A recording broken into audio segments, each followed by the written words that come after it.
जो भी स्टूडेंट इस समय क्लास 10 में पढ़ रहे हैं या 12th में पढ़ रहे हैं या 9 का होंगे आप या तो 11th का होंगे, ये चारों क्लास के लिए होंगे। तो देखिए आप लोग के लिए जेक बोर्ड 2024 में जो होने वाली है, इसमें जेक बोर्ड की तरफ से किस प्रकार से नंबर में कितना नंबर में आप लोगों को पास करना है।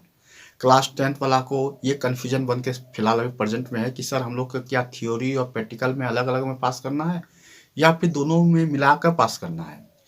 यही प्रश्न 12 वालों के लिए भी है कि सर हम लोग को थ्योरी पे और प्रैक्टिकल मिलाकर पास करना है या फिर दोनों में अलग अलग पास करना है। 11th वालों के लिए भी ये सवाल है।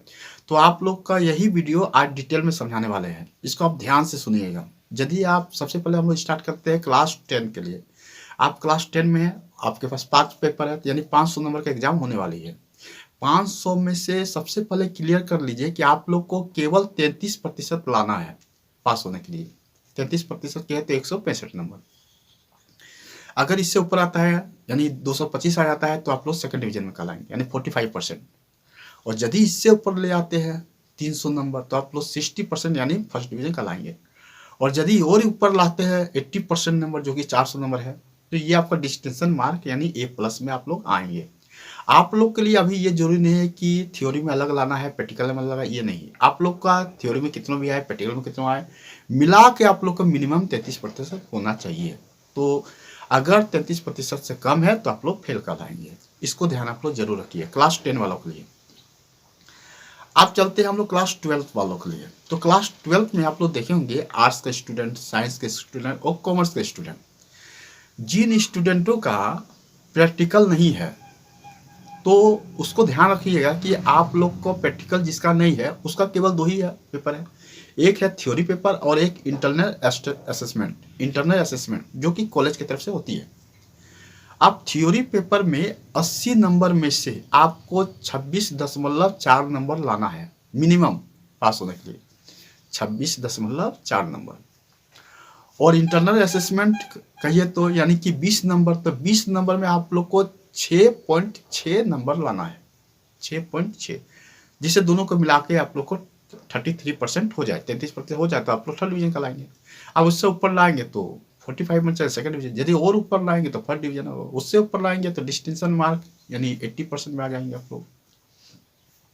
यहाँ आप लोग एक बात को ध्यान रखिएगा, थोड़ा सा और क्लियर कर लीजिए। और जिन स्टूडेंटों का मान लो प्रैक्टिकल हो, सपोज कीजिए कि जो स्टूडेंट बायो लेके पढ़ रहे हो या फिजिक्स लेके या केमिस्ट्री लेके या ज्योग्राफी हो, तो आप लोग का क्या होगा कि आप लोग का थ्योरी पेपर 70 मार्क्स का होगी और 70 में से आप लोग को 23.1 नंबर लाना है, 70 में से, ध्यान रखिएगा।